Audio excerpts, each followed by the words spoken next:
As a farmer, the land in the valley below has been in Mohammed Nasser's family since the time of the Ottoman Empire. He says it gave him a livelihood and self-respect. Mohammed is no longer a farmer after 70 acres was taken by Israel because they say it wasn't used or officially registered.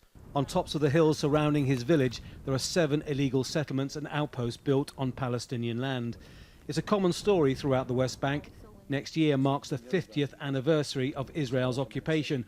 Once Palestinians looked for justice to Washington, and with each new president there was hope. Not anymore.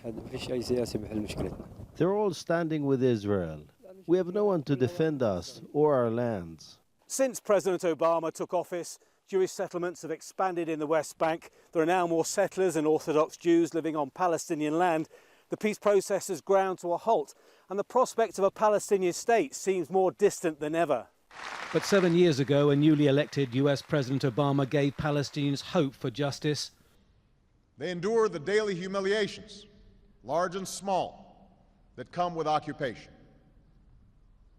So let there be no doubt, the situation for the Palestinian people is intolerable, and America will not turn our backs on the legitimate Palestinian aspiration for dignity, opportunity, and a state of their own.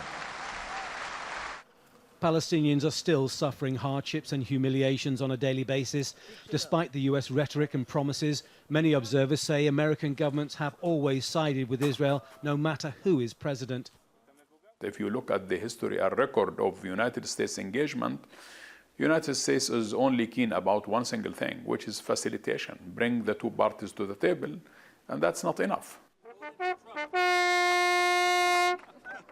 Many in Israel, like these at this pro-Trump gathering, have been voicing strong opposition to the former Secretary of State. And for me, Trump is safety.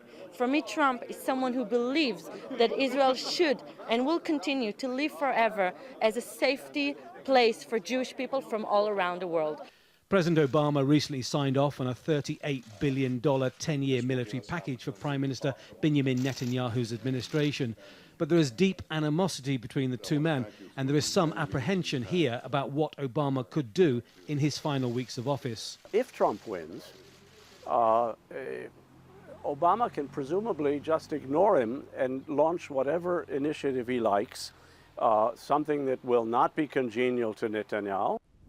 That could be positive for the Palestinians, but Mohammed no longer thinks of initiatives or even a Palestinian state.